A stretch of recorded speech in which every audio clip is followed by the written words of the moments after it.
नमस्कार दोस्तों, मैं चौहान सर।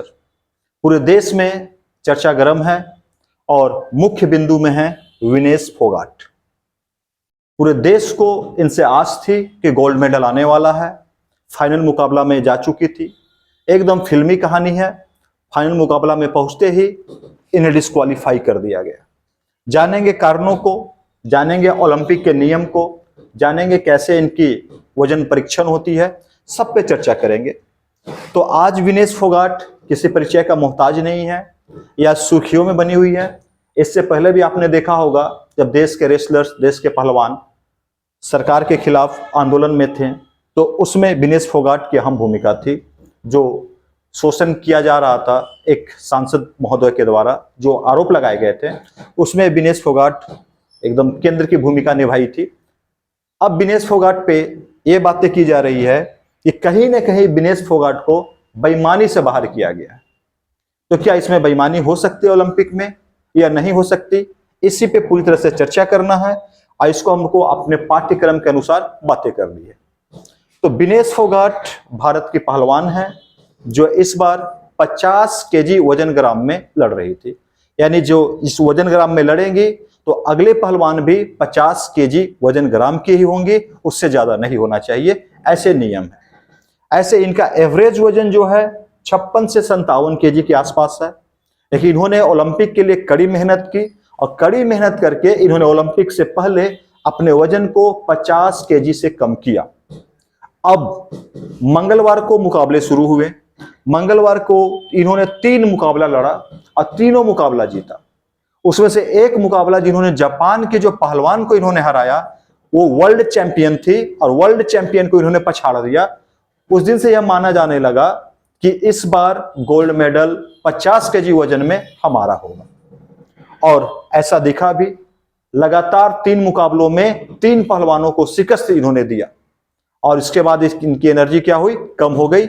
इनके डॉक्टर ने बताया कि जब इनकी एनर्जी कम हो गई तो इनको ऊर्जा बहाल रखने के लिए भोजन दिया गया और पानी दिया गया। अचानक बदलाव के कारण इनका वजन 2.8 किलो बढ़ गया।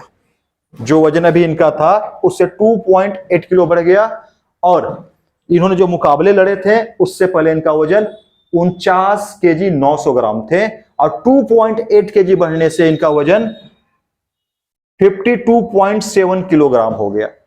इसके लिए फिर ये क्या है, वजन से ज्यादा होने के कारण ये छट सकती थी। इसलिए इन्होंने रात भर अपने शरीर को प्रैक्टिस में दिया। जिससे वजन घट सकता था इन्होंने, विनेश फोगाट ने सारे काम कर डाले। साइकिलिंग की, तैराकी की, स्टीम लिया और हर काम किया जिससे वजन घट सकता था। और रात भर में इन्होंने वजन को इतना कम कर लिया कि अब वजन मात्र 100 ग्राम जाता था। इन्होंने अंततः में अपने बाल तक कटवा लिए, अपने नाखून तक कटवा लिए ताकि इनका वजन कम हो सके। लेकिन जब फाइनल मुकाबले से पहले इनका वजन किया गया तो इनका वजन 100 ग्राम बढ़ा हुआ मिला। कितना? मात्र 100 ग्राम। इनको 15 मिनट का टाइम दिया गया कि 100 ग्राम वजन कम कर ले, तो 15 मिनट इनफ नहीं थे। इन्होंने कोशिश की लेकिन 100 ग्राम वजन कम नहीं हो पाया। इसके कारण ओलंपिक पैरामीटर से ये बाहर हो रही थी और इनको डिस्क्वालीफाई कर दिया गया। इनको फाइनल मुकाबला खेलना था। तो सबसे बड़ी समस्या यह है कि अगर ये फाइनल मुकाबला में जाकर हार जाती तो सिल्वर मेडल लेकर आती, जीत जाती तो गोल्ड मेडल लेकर आती। लेकिन डिस्क्वालीफाई होने के कारण ना इनको सिल्वर मिलेगा, ना गोल्ड मिलेगा, ना ब्रॉन्ज मिलेगा। यानी इनको अब कोई भी मेडल नहीं मिलेगा। और भारत के जो सूखा था गोल्ड मेडल का पेरिस ओलंपिक में, जो ये दिला सकती थी, वो भी आज समाप्त हो गया।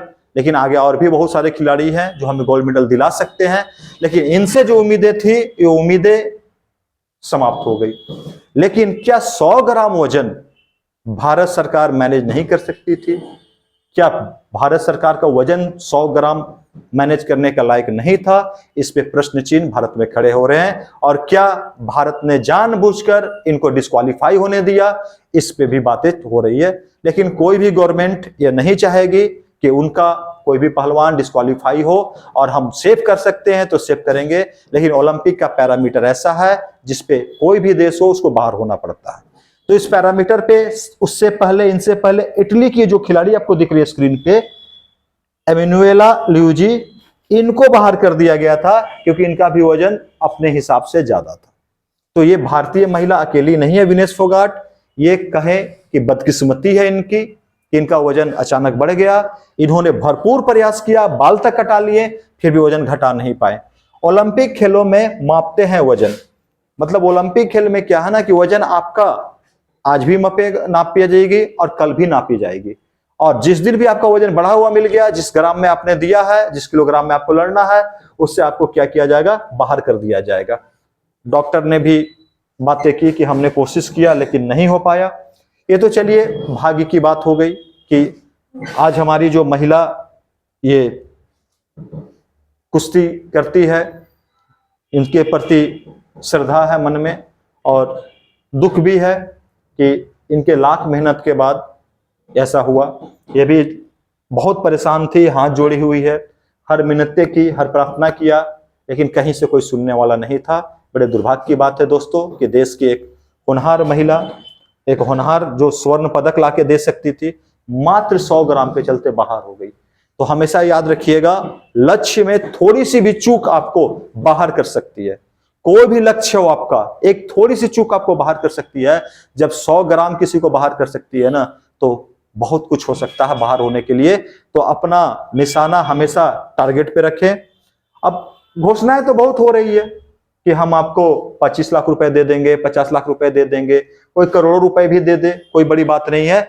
लेकिन मेडल्स, जो देश का एक मुहर है हमारा, जो देश का एक प्राउड है हमारा, वो हाथ से छूट गया।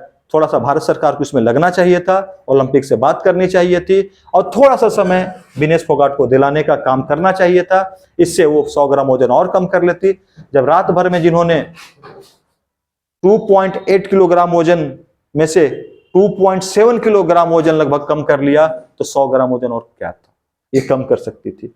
तो थोड़ा सा मुझे भारत सरकार की ओर से भी नेग्लेंसी दिखाई पड़ती है, नकारात्मकता दिखाई पड़ती है। खैर कोई बात नहीं, लेकिन बहुत बड़ी बात भी है साथ में कि हमारे देश की एक होनहार, एक काबिल कुश्ती करने वाली महिला गोल्ड मेडल लाते लाते रह गई और इनका किस्मत में ये चीज नहीं था, इनको नहीं मिल पाया।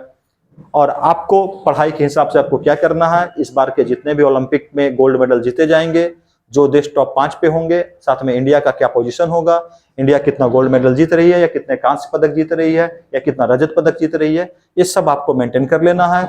ओलंपिक का ब्रांड एम्बेसडर कौन है इस बार, ओलंपिक का अध्यक्ष कौन है इस बार, और पेरिस ओलंपिक जो हो रही है, इस पेरिस ओलंपिक का थीम क्या है, ये सारी चीज किसने भारत की तरफ से दीप प्रज्वलित किया और इनसे मिलने कौन गई, तो पीटी उषा इनसे मिलकर आई है। ये सारी बातें आपको कर लेना है ध्यान से, हम इस पे बातें करेंगे आगे भी। तब तक के लिए धन्यवाद, नमस्कार, जय हिंद दोस्तों।